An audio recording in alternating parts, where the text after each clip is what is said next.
Hello, Claire Yosa here, author of Dare to Dream Bigger, and I want to talk to you today about productivity.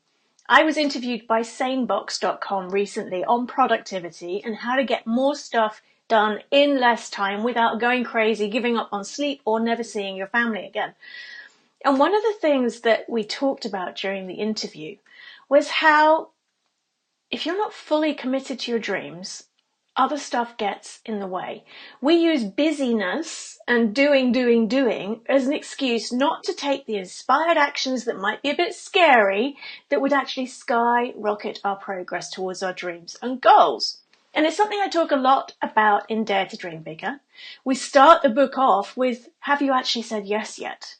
And I don't mean a yes, I mean yes to your dreams, whatever your goals are. It doesn't matter whether you're running a business or growing your career.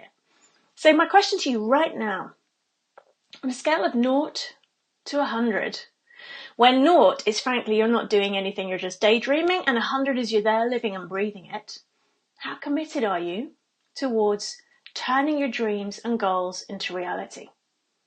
Just gut answer. I don't want your head answer. I want what your stomach says.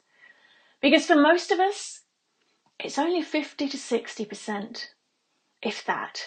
Now, if that's how it's running for you, it's easy to understand how suddenly things like Facebook can turn into those rabbit holes that you just get lost in for an hour.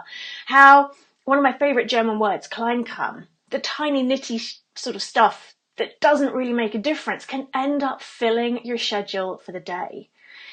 When I work with clients, I talk about the 3 stages to making a bigger difference in the world. 1, clarity, knowing exactly what it is you want to create, what the difference is, and for whom and why. 2, clearing out your hidden blocks. Limiting beliefs, self-sabotage, imposter syndrome, everything that drives that at the deeper level. 3 is the taking inspired action.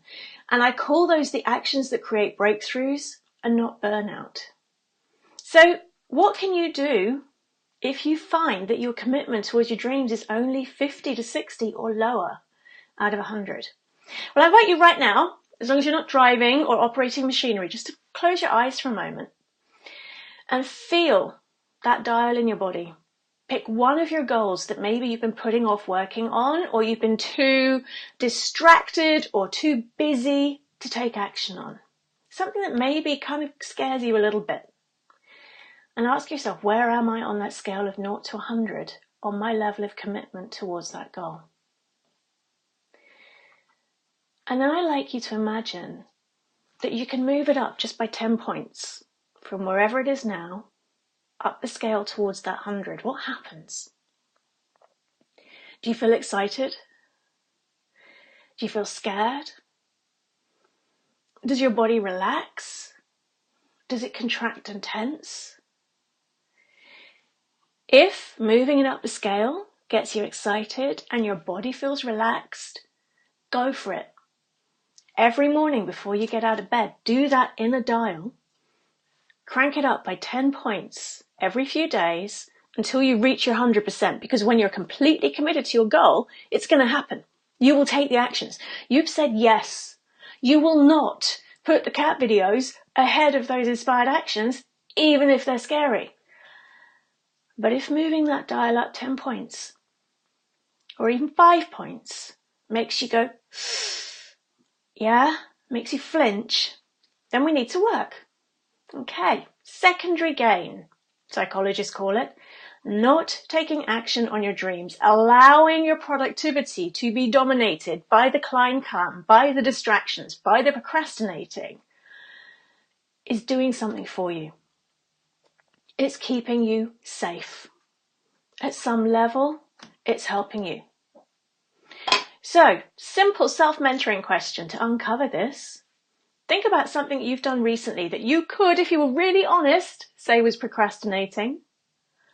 Ask yourself the question, what did that do for me? What did I get to avoid by procrastinating? And let the answer bubble up. And you might want to ask yourself, what am I scared of? If I crank up my commitment towards my dream, towards my goal, by another 10, by another 10, by another 10, what am I scared might happen? What will I have to do? What do I get to avoid by having my commitment down here?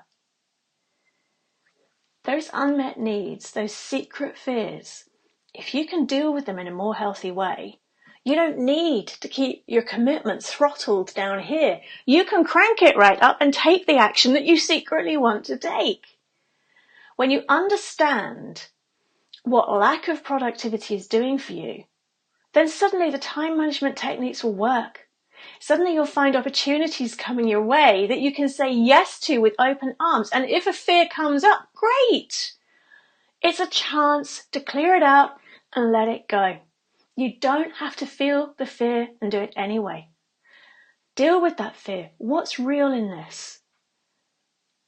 What is it I'm getting to avoid? What is this fear doing for me? How is it trying to protect me? Deal with that and the fear will melt away. So my challenge to you today is crank up that commitment dial, even if it's just 1 point a day.